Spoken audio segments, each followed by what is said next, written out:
Coming up on this episode of Nintendo Cartridge Society, our Justice for Slippy campaign pays dividends.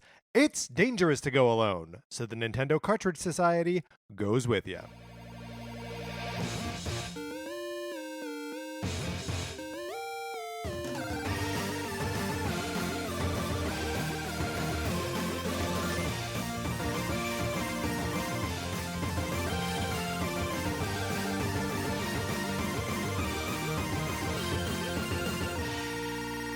Welcome to Nintendo Cartridge Society. My name is Patrick Ellers. I am joined, as always, by my co-host, Mark Mitchell. We have got a good show for you today. We are going to be talking about the news from the week, including the Nintendo Direct that was canceled, and then come back on Thursday where we are going to be determining the all-time best NPC from a Zelda game with special guest, Omar Najam.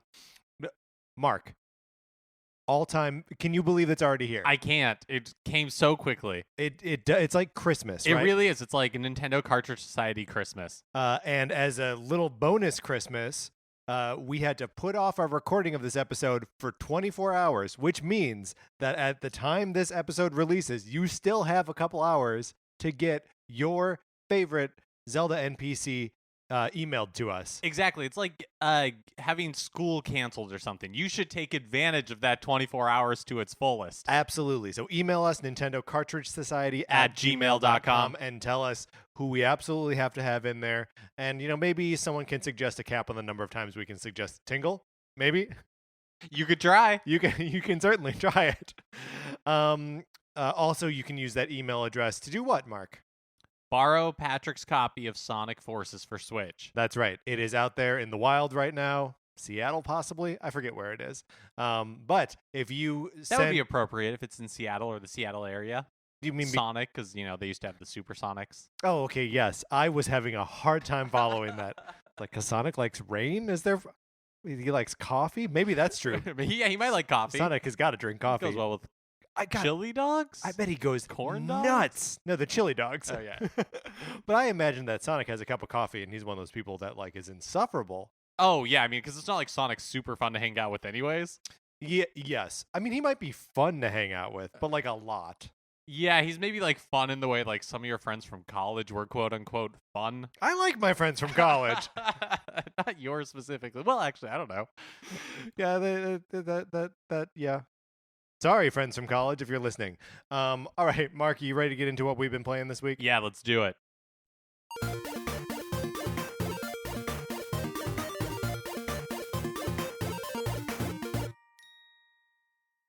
Okay, so after last week when we had our conversation about Link's Awakening and A Link Between Worlds, I don't know why these names stick in my head. Like, they don't tumble out of my mouth quite right. I was a solid recovery. Thank you. I went back in and continued to play A Link Between Worlds like that very night. You and I were both fading. I was tired. My voice sounded like a crazy Muppet. But I was like, I'm going to just kind of mindlessly play a little bit more of this game, which I had already beaten. And I started to go around collecting more of those, the little my. Oh, man. I know what you're talking about. Could not tell you what it's supposed to It's be pronounced. Maiamai. Maiamai? We'll say Maiamai.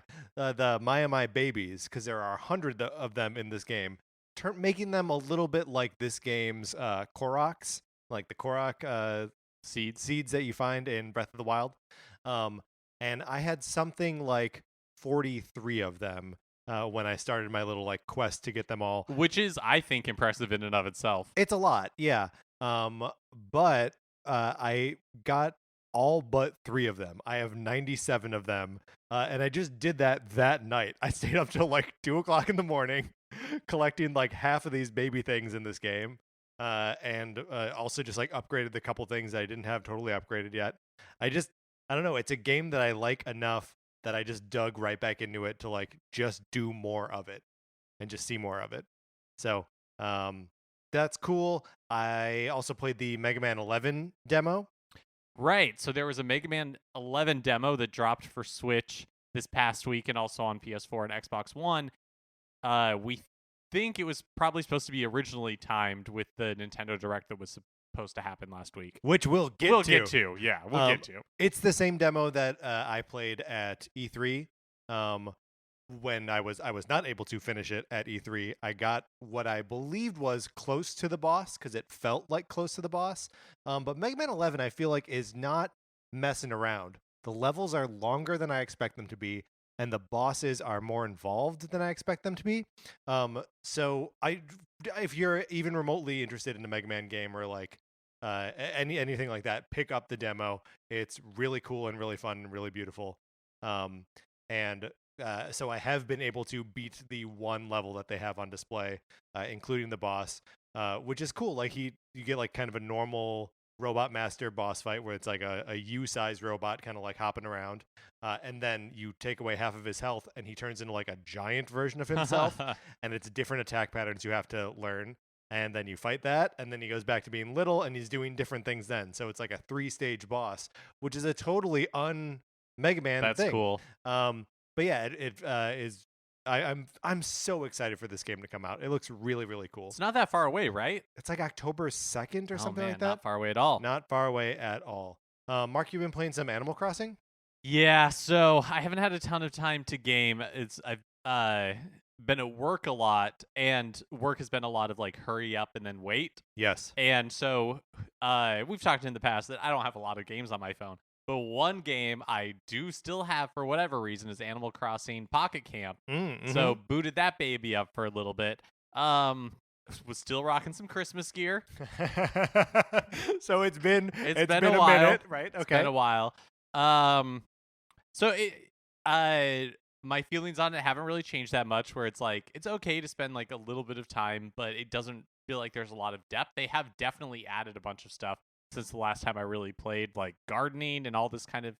But like new mechanics. Yeah, exactly. Oh, I'm sure like items as well. But yeah. It feels like it has become more like transaction-y with those new things instead of like less. Yeah. And so I didn't really spend much time participating in any of that kind of stuff. So Pocket Camp still a little bit of a bummer. Yeah, a little bit of a disappointment. So one more game that I've been playing, I picked up IFO. Do you remember us talking about this game? Yeah, this is HAL Laboratory, right?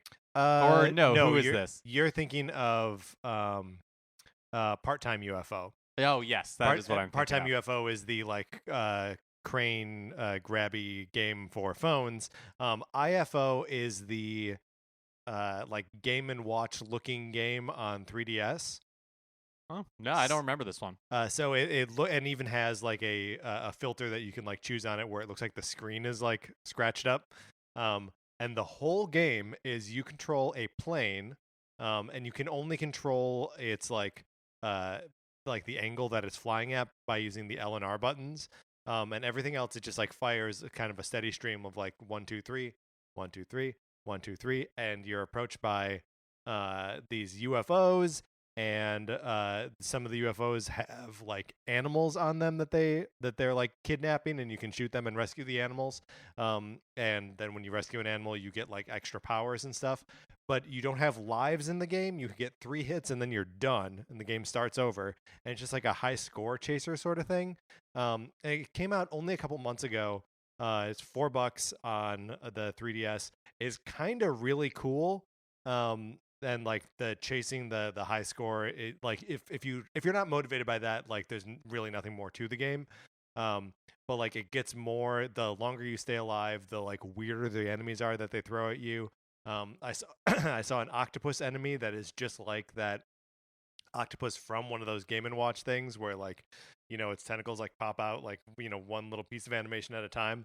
But it's cool. It's a neat little game, and for $4, I mean it was something that you would probably pay $1 for on a phone or something, but it was really cool. Did you just recently pick it up, or had you picked it up in the past and then not really played it? No, I made a note to myself to pick it up when it came out. In fact, I probably said on the show, I'm going to pick that up. Didn't. And then this morning I was going to do some laundry, so I went to the laundromat and picked the game up before I went to the laundromat. And I played it for the hour and a half or so that I was there.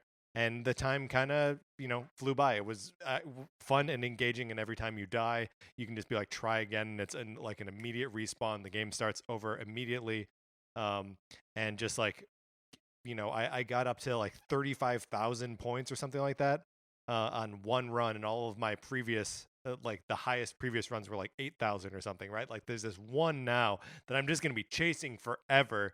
But yeah, I don't know, it's a neat little game. I would be interested to hear if anyone else has picked up this game or has had any experience with it, because it seems neat.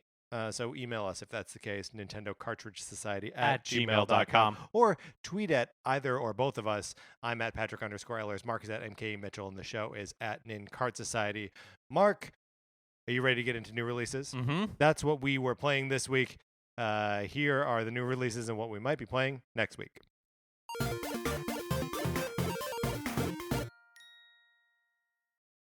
Okay, today, September 11th, NBA 2K19 comes out to everybody else who didn't pay like $100 for the 20th anniversary edition or whatever it was called. So weird. And then I guess like the other big release for the week, or releases, is on Friday, September 14th, Xenoblade Chronicles 2, Torn of the Golden Country is released. This like standalone game, standalone expansion, something, right?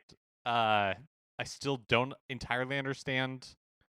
I mean, I think we got it. I think that's it. I think it's a standalone expansion. So maybe I do understand. It's like, yeah, confidence. you do. I should just trust Look, myself. It's like oh no, Infamous Festival of Blood. Oh sure. Or like Uncharted, Lost Legacy. Naming two of them. PlayStation exclusives, though. Where it's just like, here's like another little bit of game. Yeah, like we used all of the same like assets of like the previous thing, but like here's another little way into it, and it's like sort of related to the main thing, but like also isn't. Did you ever play Festival of Blood? That was so cool. No, I never did. Do you know the premise of it? Yeah, you're in like New Orleans and there's like zombies or something. So it's not zombies. It's like vampires. Vampires. That makes sense given the name. Yeah, yeah, that's right. I don't know. Festival of Blood could also be a zombie thing. Maybe not. Maybe you're right. I mean, I guess it could be. It just wouldn't be as good of a title. Festival of Brains, I would call that. There we go. Anyway, it was fun, and it was a fun, like a nice like bite-sized chunk of Infamous, which could be a game that is too long otherwise. What else is coming out on Friday? The Nintendo Labo Vehicle Kit. Yeah, I'm excited about this. I'm excited to use the controllers in Mario Kart, but I'm also just excited to build these things. Building Labo is fun. It is fun. And this comes with like a flight stick, a steering wheel, and others like key fob. Yeah, there's a key fob. How does the like boat part of it work, or is it a submarine? Oh yeah, it's a submarine. Look. I'm gonna buy it. We're gonna play with it, and then we'll report back on what exactly it is. Yeah, we don't really need to speculate on what it is right now, especially when what it is out there already. We just don't totally know. We're just making stuff up now. All right, Mark, let's get out of the new releases.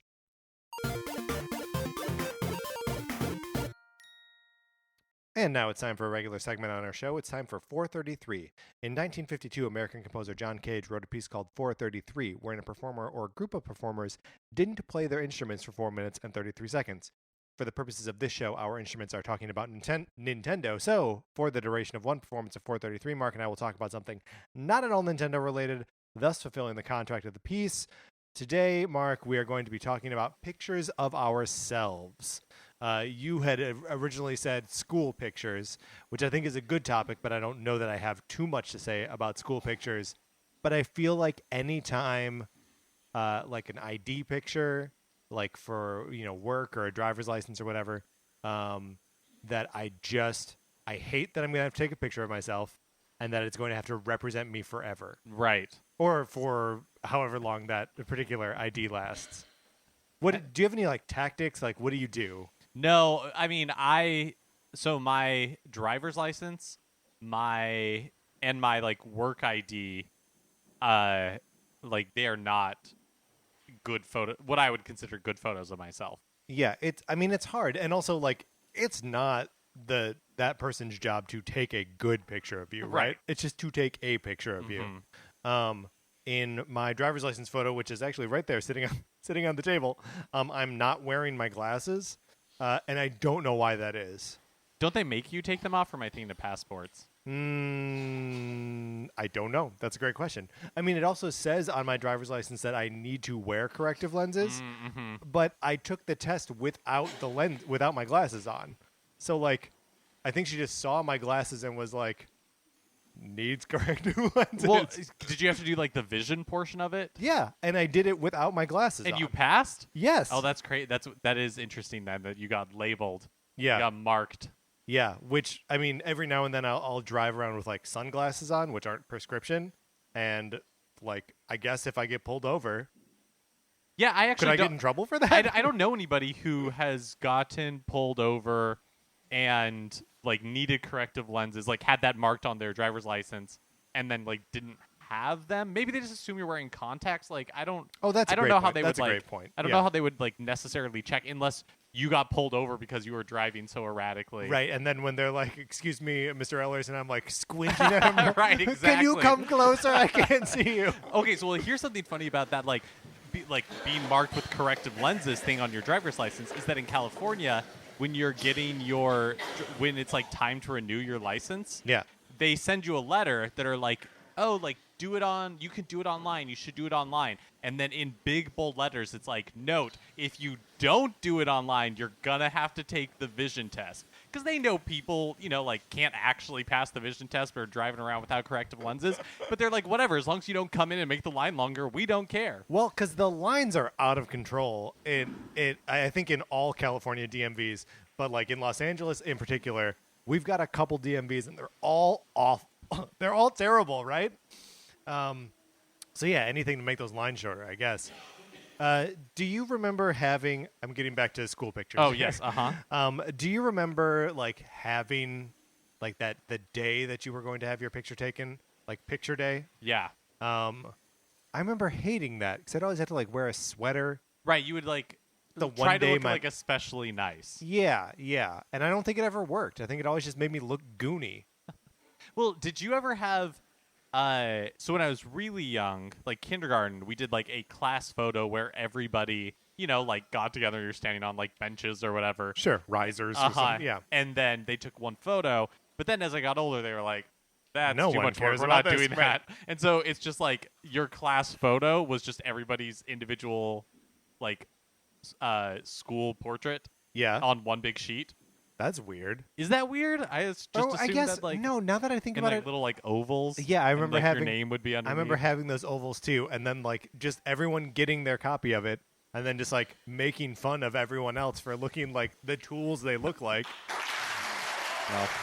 Well, I guess we will Never never know know. for sure. Today we were accompanied by the string orchestra of Conservatorio de Musica de Coimbra, conducted by Leandro Alves. All right, Mark, let's get into the news.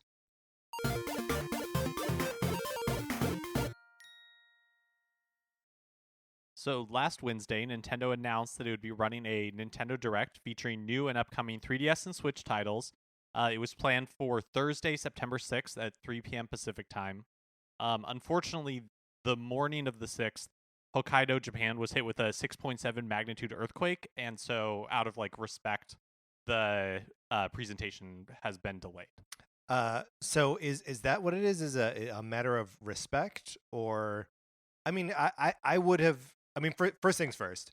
This is a terrible thing, and like delay the direct all you Yeah, want. who cares? Like, get your ducks in a row, and like I hope everyone is safe, and I hope it, wish them a speedy recovery and all of that.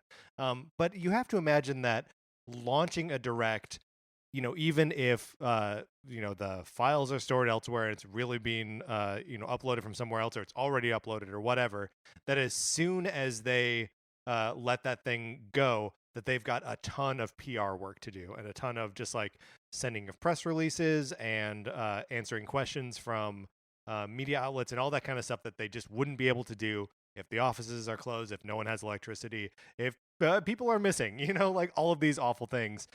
So like, yeah, out of respect, but also like just logistically, it's got to be a madhouse at Nintendo when they launch one of these things.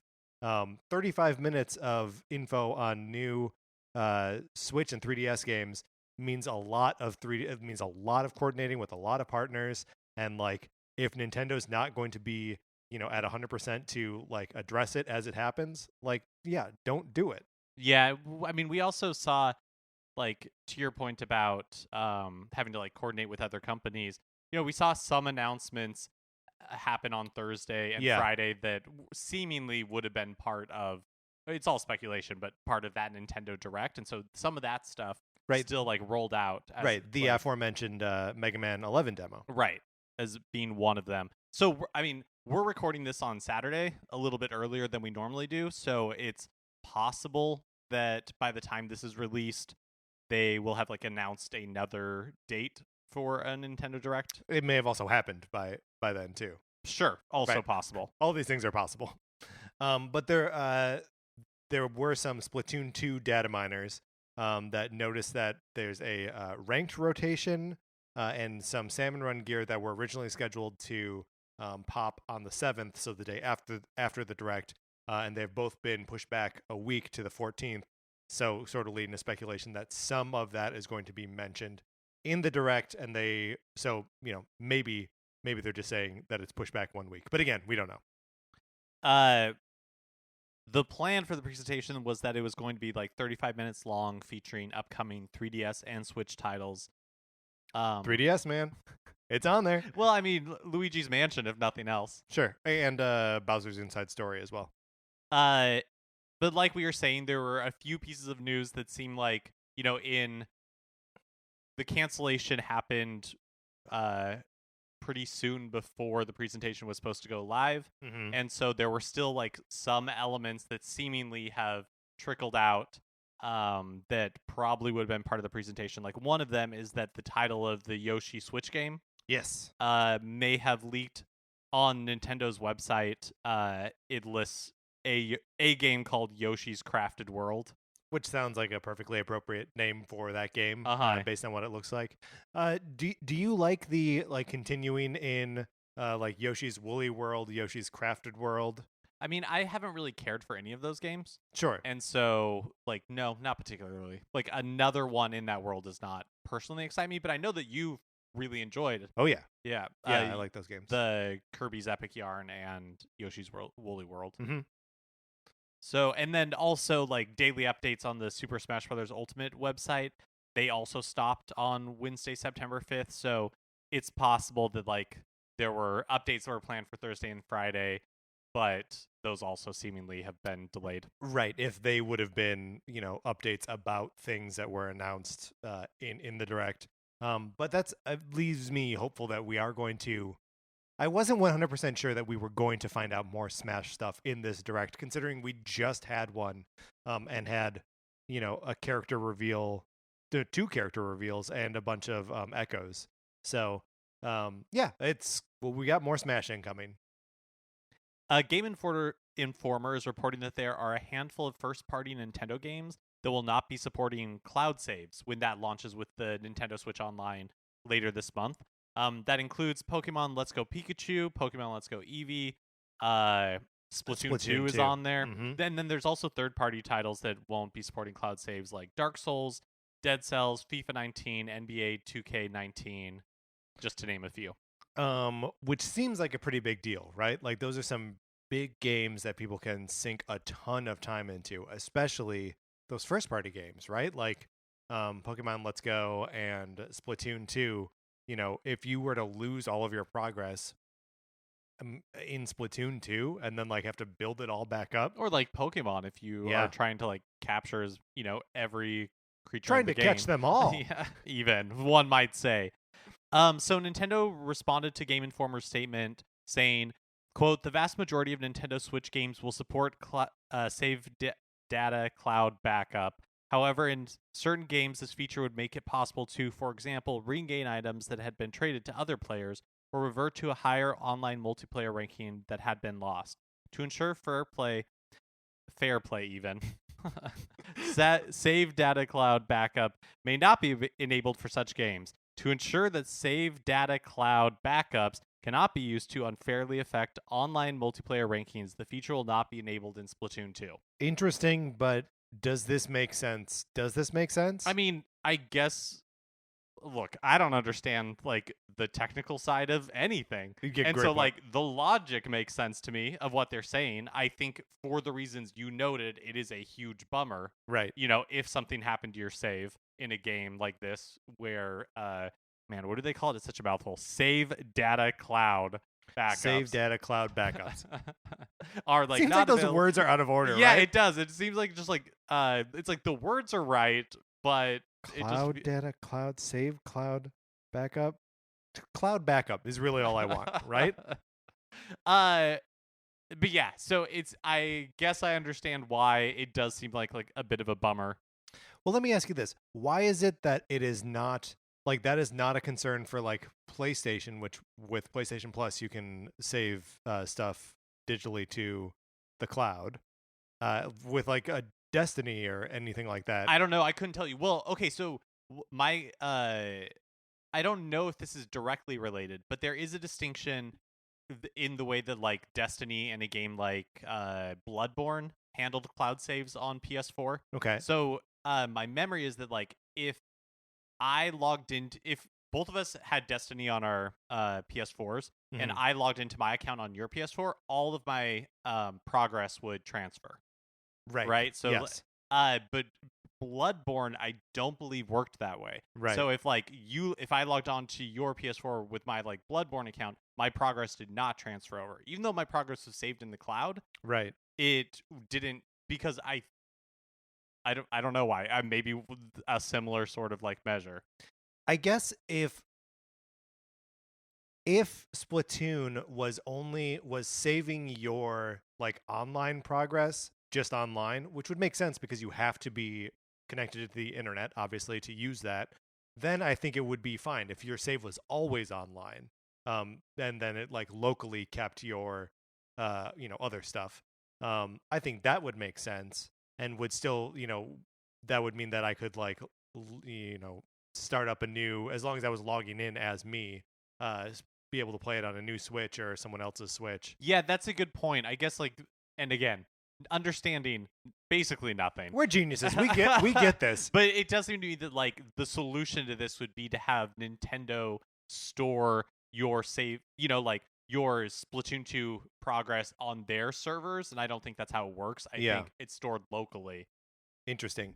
I guess, and maybe there's another wrinkle for Pokemon in that I guess we don't know if Let's Go Eevee and Let's Go Pikachu are going to be Pokemon Bank compatible, because in that case, yeah, there totally are. And Pokemon players, well, they know how to like game systems and like, oh yeah, they're a bunch of cheaters. They're a bunch of cheaters, I tell you what. They want to get some shiny Pokemons, and they'll just like restart over and over again until they make sure that the thing they encounter is shiny. Yeah, it doesn't surprise me that the Pokemon games don't support it. Right. Because I feel like there have been similar, although not the same, because this would be the first time that like you could do cloud saves on a Nintendo platform, but similar measures in the past to try to prevent cheating in Pokemon.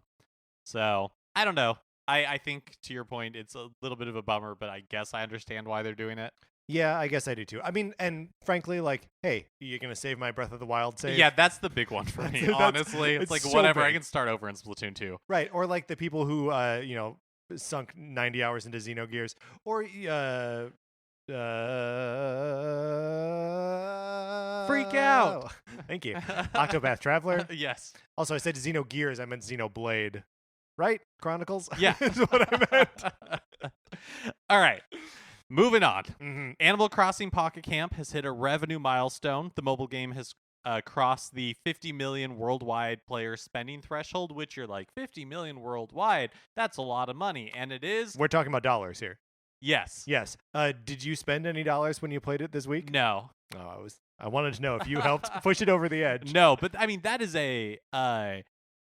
so it's a impressive bar, but it has taken Animal Crossing a very long time. 289 days. And that compares to Super Mario Run, which took 222 days. And get this, 20 days for Fire Emblem Heroes. 20 days is how long it took Fire Emblem Heroes to rake in $50 million. In June and August of this year, am I reading this correctly? The Fire Emblem Heroes alone brought in $63 million. Yes. So Fire Emblem Heroes is continuing to grow, like in how much people are spending money on it, which is pretty remarkable. That 63 million for June and August is up from the same time last year. So yeah, this game continues to just make just a ton of money. Yeah, which is, I guess, not super surprising. It just seems like so niche. Yes, compared to something like Mario or even Animal Crossing. Right. So a lot of this data that we're getting right now about the mobile games we're getting from a site called Sensor Tower, which has a ton of information about just like how games are making money or how apps are making money, I guess. But yeah, they point out that just for sort of context, that means in just June and August, it is as though Fire Emblem Heroes sold $1 million $60 games, and that like a year and a half after its launch over the course of 2 months, which is nuts. Yeah, that's so much money. Yeah, coming from like small niche mobile game. Yeah. In case you were worried that Nintendo had completely given up oversight of the Star Fox characters for Ubisoft's upcoming Starlink Battle for Atlas, producer Matt Ross revealed just how involved Nintendo has been in an interview with DualShockers. Turns out that the studio has been collaborating with Nintendo on a nearly daily basis. Ross says, quote, as an example, the pose for Fox McCloud on the toy is something that Nintendo actually came up with. We had gone back and forth on different sketches and poses. They told us they had the perfect pose that matched his personality. They sent us back the sketch, and yeah, it's been really, really great. Yeah, just rub it in, Ross. You need to like talk to Nintendo all the time. Yeah, and be like, hey, Nintendo, draw something for me. And then they do it, and it's exactly Fox's personality. I don't know that I've seen this toy, but I guess it encapsulates him more perfectly. I bet he's like pointing or something. Do you think like he's pointing? Babe Ruth. He's calling a shot. I would guess arms crossed. Oh yeah, arms crossed, chest kind of out a little bit. These are both cocky stances. Calling your shot and arms crossed are both very cocky things, and both perfect for Fox McCloud. Also this week, great news, everyone. Lay it on me, Mark. Do you hear that sound? Are you hearing the people sing? Ribbit, ribbit, ribbit, ribbit, ribbit, singing the song of angry frogs. We demanded, you will of course remember that we demanded that Slippy be included in Starlink, and he is. Yay! Yes, Game Explained shared the opening cutscene of the Switch version of the game, and Slippy, Falco, and Peppy are all featured in addition to Star Fox. And they also mentioned Wolf, so maybe he's going to show up too. Great, man. Just take all of Star Fox and dump it into this game, Starlink, because it is the thing in this game that I am interested in. So just make it Star Fox Ubisoft, and I'm there. Yeah, it'll be interesting to see like how much Star Fox there is in the Switch version of the game, because it probably can't be that different from regular Starlink. Like, it seems like if you watch the full cutscene, it's like Starlink, just like generic, like weird Starlink Ubisoft characters running around. And then at the very end, like they do like a Star Wars-esque pan. And then that's where, like Fox and his friends are hanging out. And so it's like, oh yeah, you can easily just like snip that part out. Right. I mean, yeah, other people got to play this game, and the people who don't own Switches, they got to play without Star Fox. So like, feel bad for them. Yeah. Do you think the game is going to sell well, period? I have no idea. And do you think that there will be like a big drop off for the people who don't play it on Nintendo platforms? I have I have no clue. I genuinely have no clue. Also, I feel like the marketing behind this game is so Star Fox forward that I think people will buy it on Xbox and PlayStation, expecting to see Fox McCloud, and then be like, "Wait a minute, he's just not in here at all."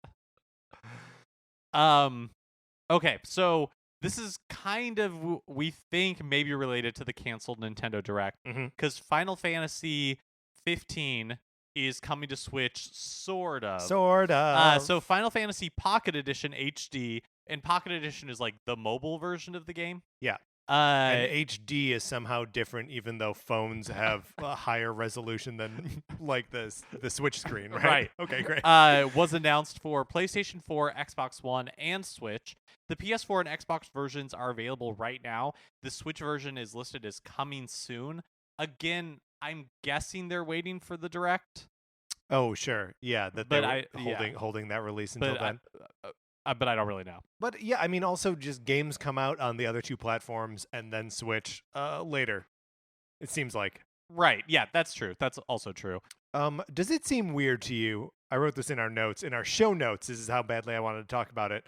That the pocket editions of this game is coming to PlayStation 4 and Xbox One when you can play the real version of them. Yeah, it is interesting.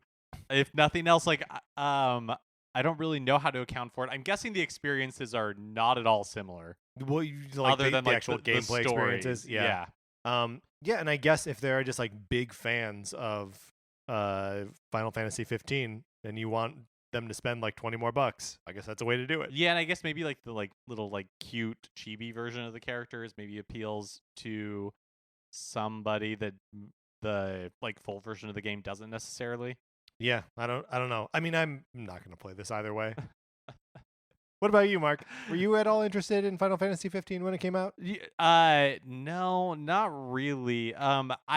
That's weird. I could hear the beginning of a yes in your voice, and then you back down from it. Look, Final Fantasy is a series that I enjoy. Right. I'm always semi-interested in a Final Fantasy game.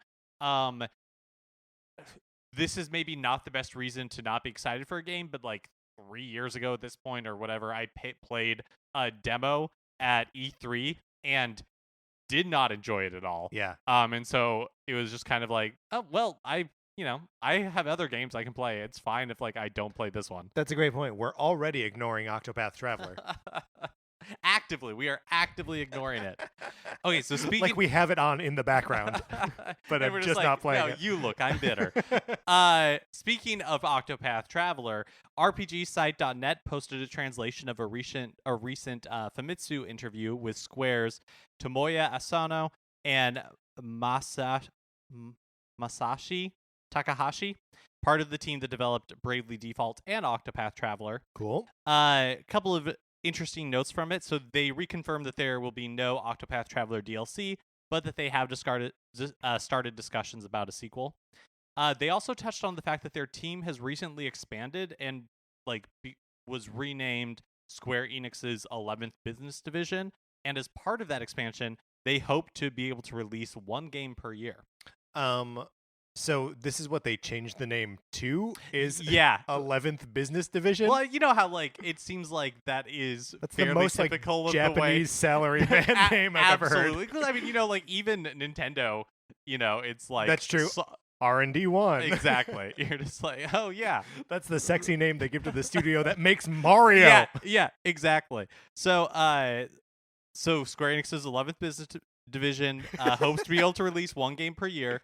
And while they don't explicitly announce a new Bravely game, they do say that the franchise is not considered part of the past. And they explained that games like Octopath and Bravely Default take about 3 to 4 years to make. So if they were to release one game a year, they will need 2 new franchises as well. So all of that basically confirms that they're planning on making an Octopath Traveler sequel, which is a no-brainer. Right. They're going to make a new Bravely game, which is also kind of a no-brainer. And that they must be thinking about / working on new IP as well. Let me ask you this.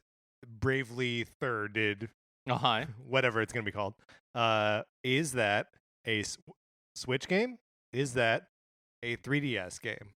Or is it a mobile game?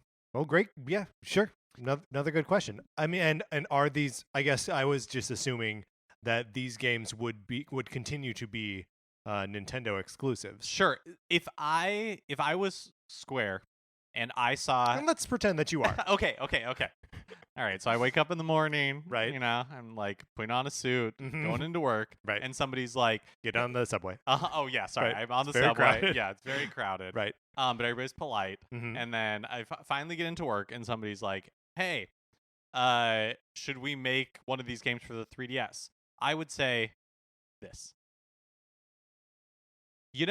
Octopath Traveler really broke out on Switch and sold incredibly well, especially in the West.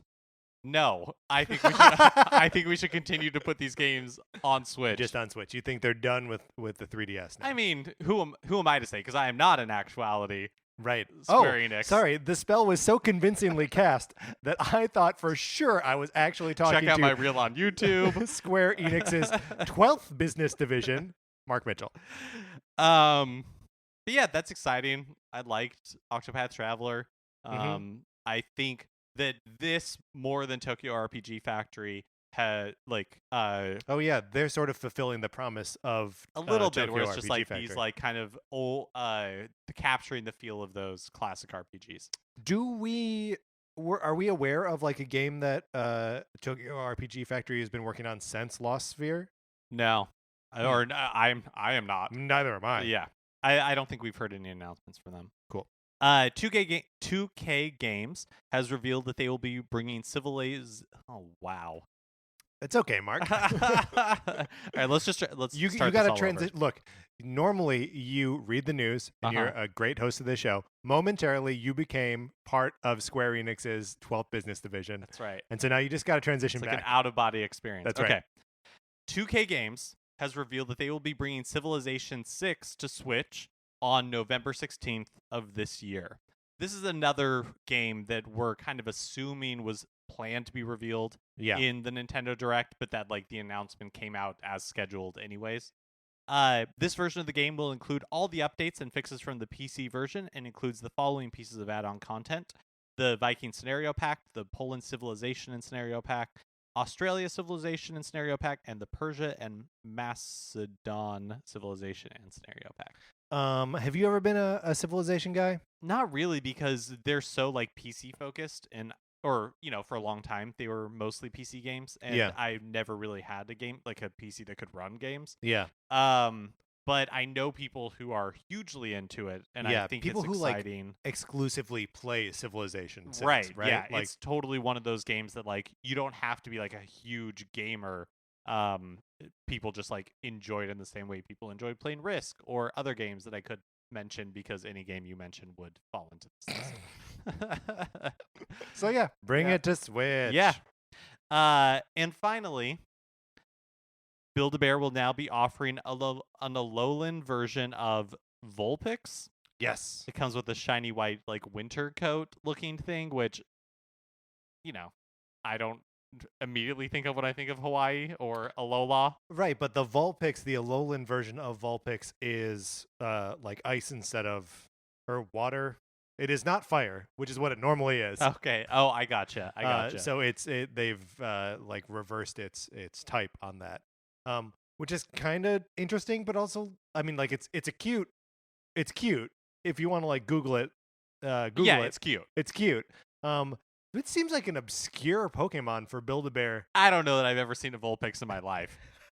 Like, this may be the first time I'm uttering. I mean, you could tell with the hesitancy in which I read that news piece that, like, Vulpix is not a word that rolls off my tongue. Okay, but you also stumbled over Alolan, and we played Sun and Moon and talked about it on this show.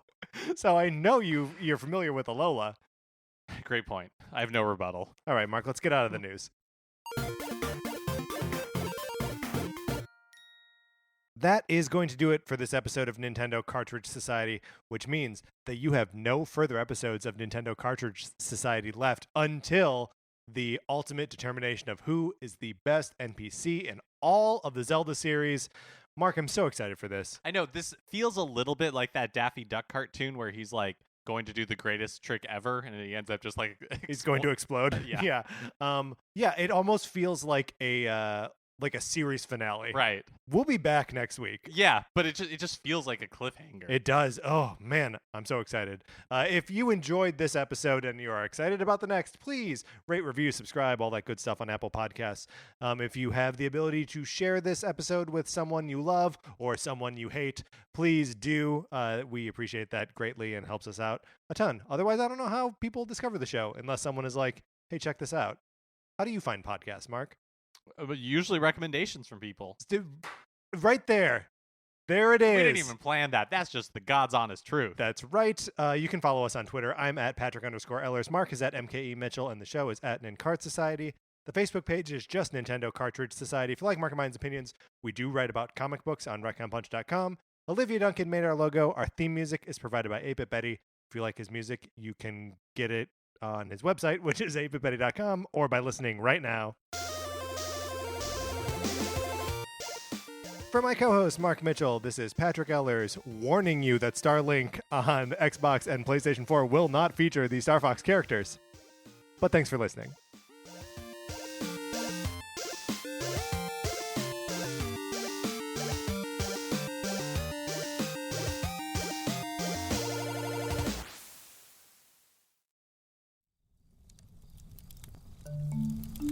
Campfire.